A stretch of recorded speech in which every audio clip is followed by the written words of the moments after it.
Hey, what's up everybody? Hope you are doing great today. This is Hassan from Bixpan. Welcome to the part 4 and final of our tutorial. So let's start.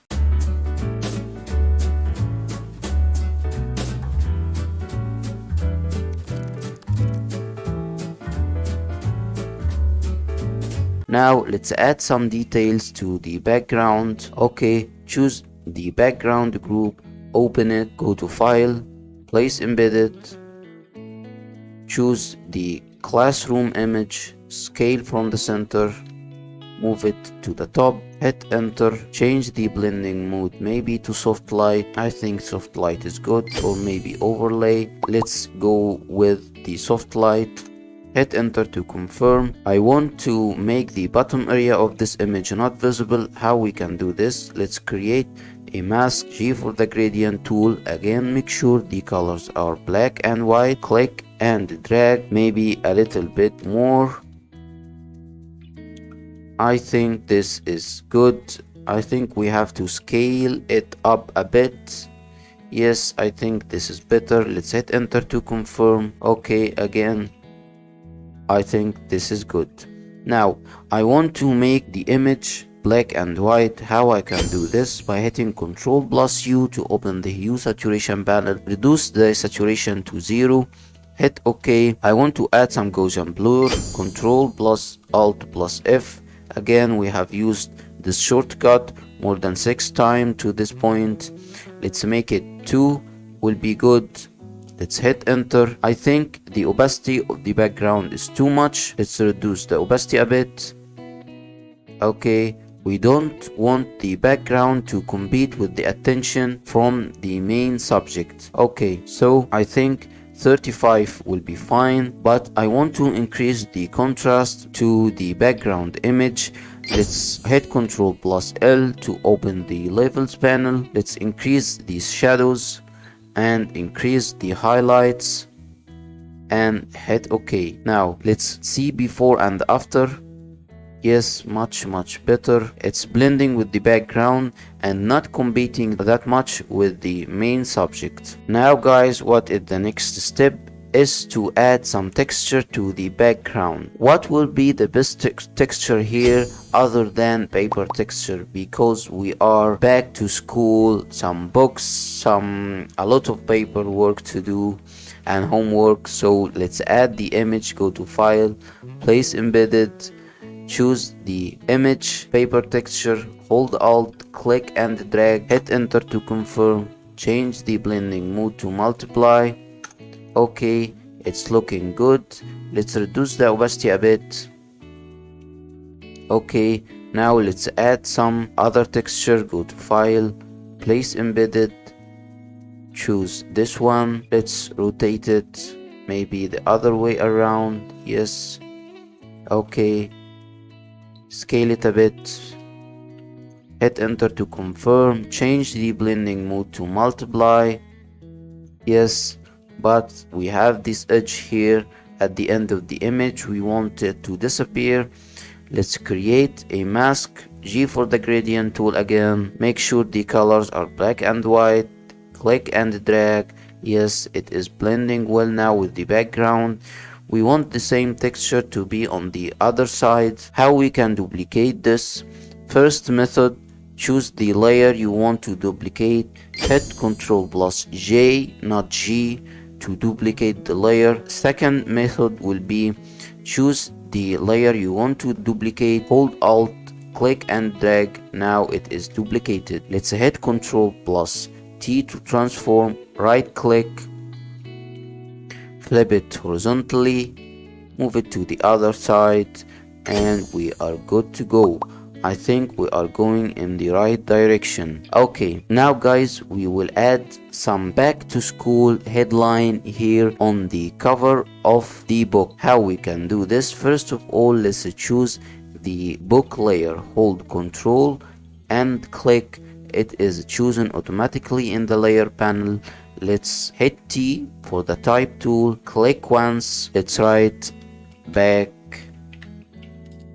to school. Okay guys, let's change the font I will choose a font called Billy Ohio. Okay, now it is looking good. Hit Ctrl plus T to transform, make it a little bit big, rotate it 90 degrees, hold shift to make sure you are going 90 degrees exactly.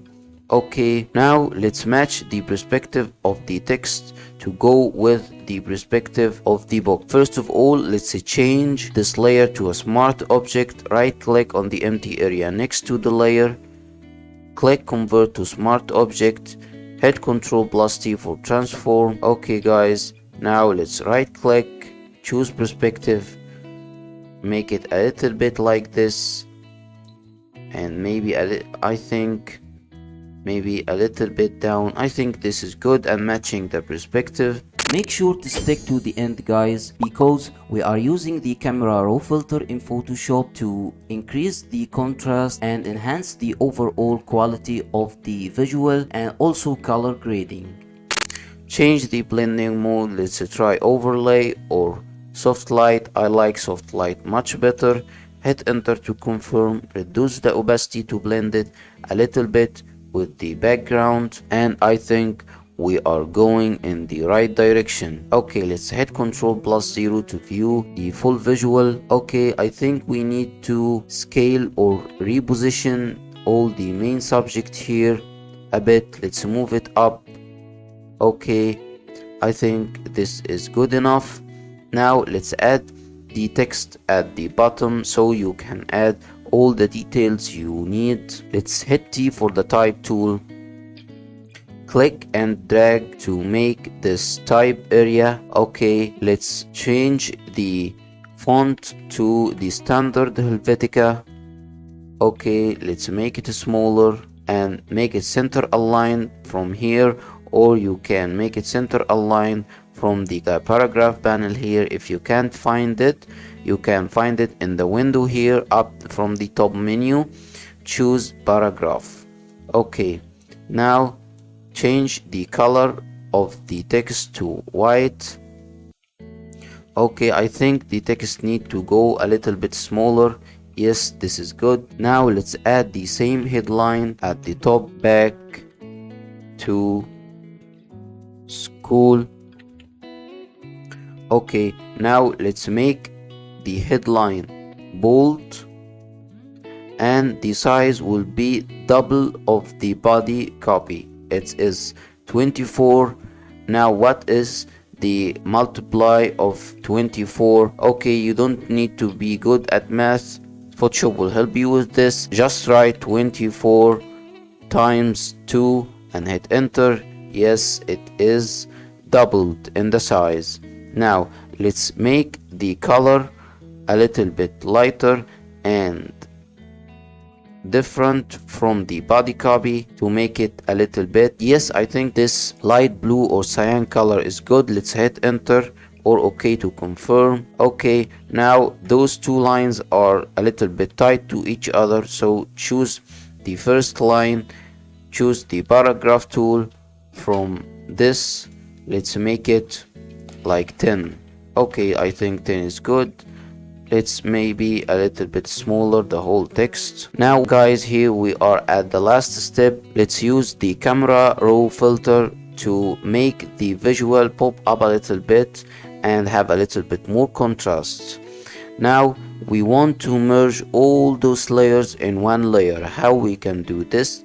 Simply choose the first layer in your layer panel, hold Ctrl plus Shift plus Alt plus E. Now all what is visible is merged in one layer. Let's convert it to smart object by hitting right click on this empty area next to the layer, convert to smart object. How we can open the camera raw filter? There is a shortcut. You need to remember those shortcuts to have a better workflow. The shortcut is hold Ctrl plus Shift plus A. Yes, it is open now. Now let's go to the basics panel. Okay, let's increase the contrast a bit,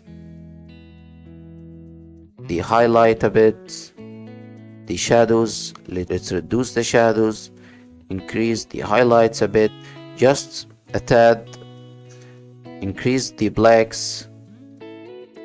Okay, texture may be +3, the clarity may be +3 also, the dehaze might be -3, the vibrance will be 5, and saturation will be -3. Okay, curves will not be changed. Detail, let's make the sharpness 50, and the noise reduction will be 5. I think the sharpness need to go down a little bit, maybe 20. Okay, color mixer, no, not going to be changing that.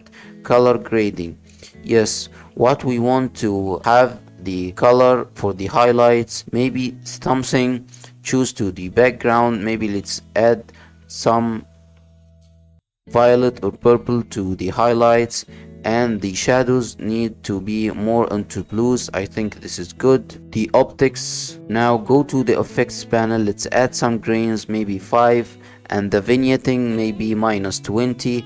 I think this is a little bit too much, maybe -15. Yes, okay, let's hit OK. Now let's see before and after from the smart filter. Here the eye icon next to it, let's see before and after. It is much better, guys. And if you want to mix between those two styles, maybe this high contrast style or maybe this low contrast style, you can reduce the opacity of the new layer however you want. This is a creative decision. Let's go with 75. Okay guys, now let's see before and after. I think it is much better. That's it for today, guys. If you enjoyed this tutorial, please hit the like button and subscribe to the channel, and thank you.